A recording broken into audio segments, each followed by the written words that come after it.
I offer these words in the name of God, the Father, Son, and Holy Spirit. Good morning. I invite you to talk with me today about circles and actually to draw several circles with me.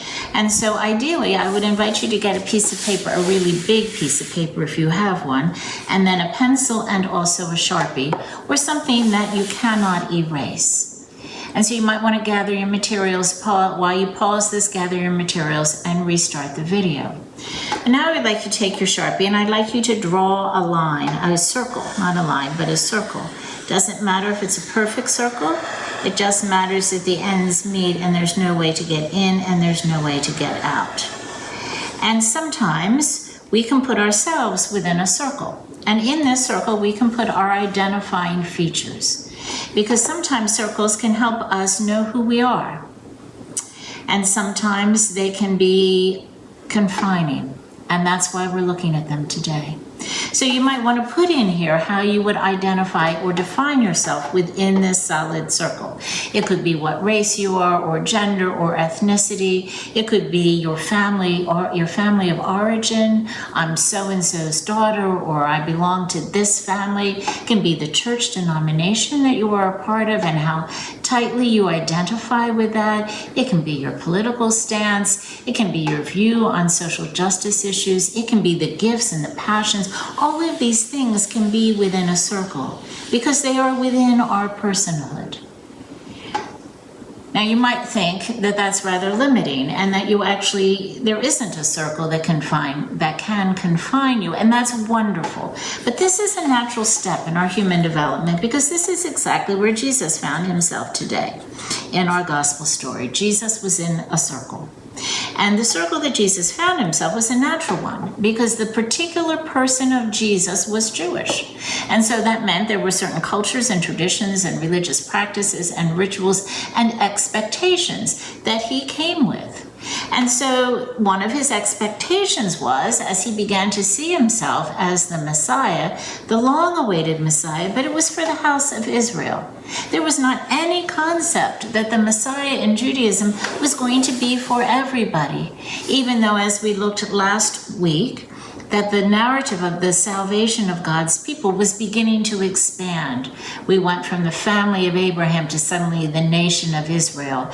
And so now in Jesus's move, he's going to take the love and the mercy in God, which felt contained within the house of Israel, to be extended outward. But it took an invitation by someone else. So the human part of Jesus was Jewish. No doubt about it.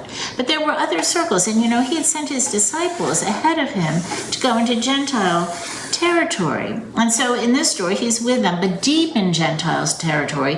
We have a sense that there's a boundary that Jesus didn't want to cross. Because this woman that we hear about, this Canaanite, well, Canaanites and Israelites were arch enemies. But this woman, this Gentile woman, she came over to Jesus's territory.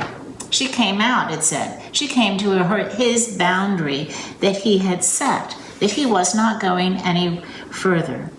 So she did something very clever, and she called him by two titles. And the first one was Jesus, Son of David. And so that brought that Gentile woman into Jesus's territory because she recognized him as a Jew. And I think that is so important that we learn the flexibility and the ability, like the Gentile woman, to actually find our way into meeting people where they are, understanding who they are in order to open up dialogue. So Son of David, so that got Jesus's attention. She said, he understood that term, but she also called him Lord. And that was something that drew Jesus out into the Gentile world. She seemed to understand that Lord, by calling him Lord, meant that she was acknowledging that he had this closeness, this intimacy with God the Father. And God the Father was all about the flow of compassion and mercy. So if I'm calling you Jesus, Lord, I'm asking you to live into the lordly part of who you are, which means the mercy part, the flow of love part that is for all people in all times. And so she very cleverly invited him further. Now, of course, she starts out in many different ways, and I think this is true of our faith, is that sometimes we can be noisy and aggressive about it, like she was. And when that didn't work, she became very compliant and very pleaded with him. And then ultimately, she was very clever about the way she invited him out further. Because when we have boundaries like this, and if indeed our center now is Christ within our own circle, we have to understand that that love just wants to go. But if we've created a boundary where we say, oh, these people over here are other than, or I just can't understand them, I'm never even going to want to understand them, they were so far from who I am, we're blocking this flow, it's getting stuck. And so we have to learn how to create gateways for this love, not our love, but love shown through us, God's love, God's mercy and compassion can be expressed out. And as you've probably noticed with this woman, what drew Jesus out was her desperate nature. She was so concerned about her daughter. And so she brought that love, and it was love that broke through Jesus's boundary. That she both was so determined to get what Jesus could give her. And Jesus, in response, of course, offered love and healing instantly. I think our work as Christians is to create gateways so God's love can move from the center of our hearts out into the world, and also gateways so we may be changed by love and mercy that others can offer. So I think in order to do that, we need to have circles drawn with pencil.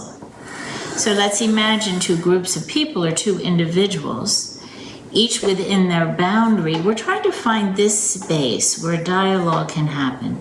But if we create boundaries that are somewhat permeable, it doesn't mean I'm suddenly going to change my race or suddenly change my point of view, but if I hold on to it less than, if I see my identification less than what I have or what I have created, but rather that Christ is at the center of how I identify myself, we might find we actually can start erasing some of our lines.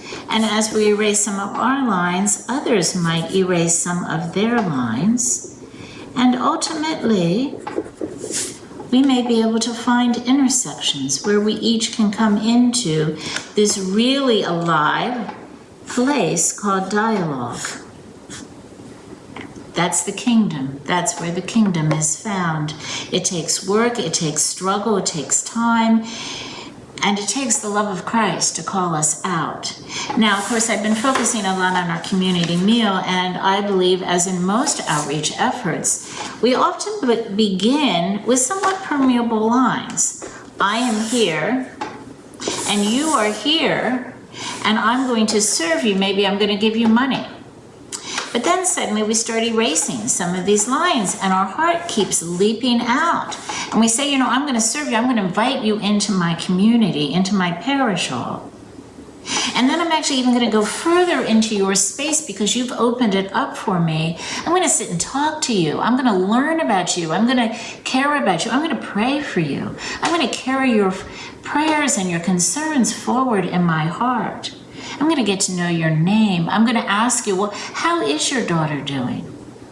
So as soon as we've begun this pathway, the flow of God, the flow of mercy, the flow of grace just explodes as we have found in our meal. So we're no longer serving those who are other than us. We are serving our friends who we are in dialogue with. I often hear the comment that our food is the best. And I think what that is about is that we care, we put names on these people, we know the people who show up, so that we know we're not going to serve them something that I wouldn't put on my own table. If I make homemade meatballs for my family when we gather, I'm going to make meatballs, homemade meatballs for this family that I also gather with. The Canaanite woman gave birth to a revelation to Jesus. that the love of God has no boundaries, and that as we enter into that love, we are to extend it out. We need to erase the boundaries that we have created. The Canaanite woman knew that as a Jew, when she talks to him, then this funny exchange about the dog, and even the dog eats the crumbs from the master's table, she is saying to him, because in Jewish tradition, dogs would not have been in the house. If he's going to give the crumbs to the dogs, he's got to get outside of his house and throw them to people who are other than he is. That's a huge invitation that Jesus accepted. And if Jesus accepts that invitation as part of his growth in awareness of the universality of our salvation, of the common humanity that we live with, of the grace that permeates and pushes at all boundaries, then we can also. Praise be to God.